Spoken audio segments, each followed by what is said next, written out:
Now, when was the last time you called someone who you know lives alone and may well feel lonely? Perhaps you are someone who feels alone. Well, this week is Loneliness Awareness Week, highlighting the need to reach out to people and remove any stigma and shame around loneliness. Our reporter Claire Manning went to meet one man who lives in Torbay, who says sometimes he can go for nearly a week without speaking to someone. I spent maybe 2 hours with Tony. I found him brilliant company. He's a good listener, tells a great story, and he's funny. My day felt better for meeting Tony. But you know, this man, who is, I should say, as vivacious and colourful as this magnificent shirt he's wearing, tells me most of the time no one calls him or visits. He is, he admits, incredibly lonely. It's something that people do not understand. A lonely person doesn't ask for big presents, big favours, simple phone call or a little visit. You haven't got a partner, so nobody wants to know you really. That's really sad to hear, Tony. How many days can you go sometimes without speaking to somebody? About 5. Yeah, usually about 5. During this pandemic, loneliness has affected many of us, but for Tony, it's something he's struggled with for 14 years since his partner Vince died. I met Vince 60 years ago now, and of course in those days it was illegal and we could have gone to prison. However, we finally moved in together and he took me under his wings. So the person I am today, I owe to Vince. He taught me all the culture things in life. I mean, when I met him and he was going on about the opera and ballets, and I thought, what, you having a laugh here? Not me, you know, no way. A boy from the Black Country going to the ballet. We're never going to make it, you know. But they did make it, and Tony tells me they had a wonderful life together. You might recognise Vince. At one time he was mayor of Torbay. 14 years, and yes, I miss him as much today as the day he died. He was the love of your life. Yes, he really was, yes. And as is the case for many couples when one dies, Tony says losing Vince meant Tony also lost his confidence. Do you know, I've sat here almost crying, thinking, I've got a lovely home, I keep myself clean, I keep my flat clean, I live a clean life. Why doesn't anybody want to come and see me? More than 26% of people who live in Torbay are aged 65 or over. That compares to a national average of around 18%. And while age and bereavement aren't the only reasons people find themselves lonely, older people are at an increased risk of loneliness. Tracy's job for Torbay Ageing Well puts people like Tony who feel isolated in touch with charities that can help. When you've been in a couple and you're no longer in a couple, sometimes it feels like you haven't got a purpose. But actually, if you can get back out into society, make those connections, then all of that can grow again for that individual. Tony says support from Age UK has saved him, and he's now slowly building back his confidence. Anybody watching this who knows someone who is lonely, what advice do you give them? What should they be doing? Take 2 minutes, phone them up or knock their door and just step back and say, hello, are you all right? I'm thinking of you. Just tell people you are thinking of them. Doesn't sound a lot, does it, when you put it like that? Claire Manning, ITV News, Paignton. Tony, thank you very much for sharing your story there, and glad to see that you are easing that loneliness as well. Thanks very much for sharing it.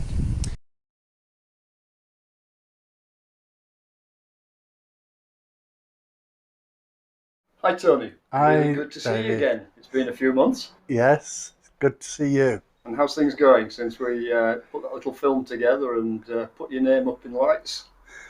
Absolutely fantastic. Loads of people been in touch, even been to see me from Essex. Wow. Yes. And have you had local people as well? Yeah, I've had about 8 local people. Some we keep in touch occasionally.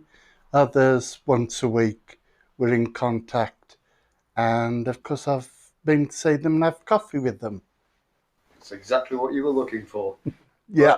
But I understand that as well as Essex, there's a few more geographical anomalies, shall we say. Yes, I met this lady 32 years ago when I was working in Brixham, and she and a friend was on holiday, and we just hit it off, all of us together, and kept in touch for a couple of years, and then that faded. And then 32 years later, she saw me on television and got in touch with Age UK.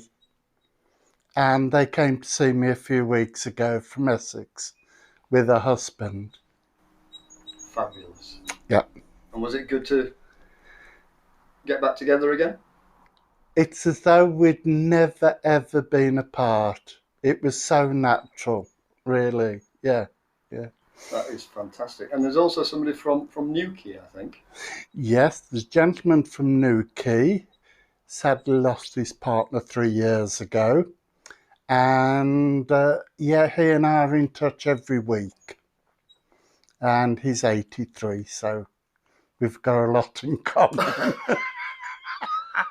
And tell me about this lovely lady from Stratford-on-Avon who managed to track you down with a very vaguely addressed envelope. Oh, yes, that really was funny. She was in Cornwall visiting friends and saw me on television. When she got back to Stratford-on-Avon, she's got a partner, and she sent me a lovely card with a beautiful letter inside. And I thought, how fantastic. But it was the envelope that really made me smile. So I've got it here somewhere. Which one was it now? Thank you, that one. Right, I'll have to put my glasses on. And it's addressed to Tony Satchwell, the lonely man on TV, a flat off Cecil Road, Paynton. And I got it. And I replied, and weeks later, to my surprise, she sent me a box of assorted chocolate brownies and said she couldn't come and have a cup of tea with me, so she sent me the cakes. How different has your life been in the last few months then, Tony? It's getting a bit hectic, actually, with all these phone calls and letters and so on. But it surprised me on how many people are out there in the same position as me, just waiting for someone virtually break the ice. I can't remember how long ago it is since I did the interview on television, but we're all still in touch with each other, and we're all trying to, because of COVID, eventually I will be getting to see more of them personally, which will be absolutely fantastic.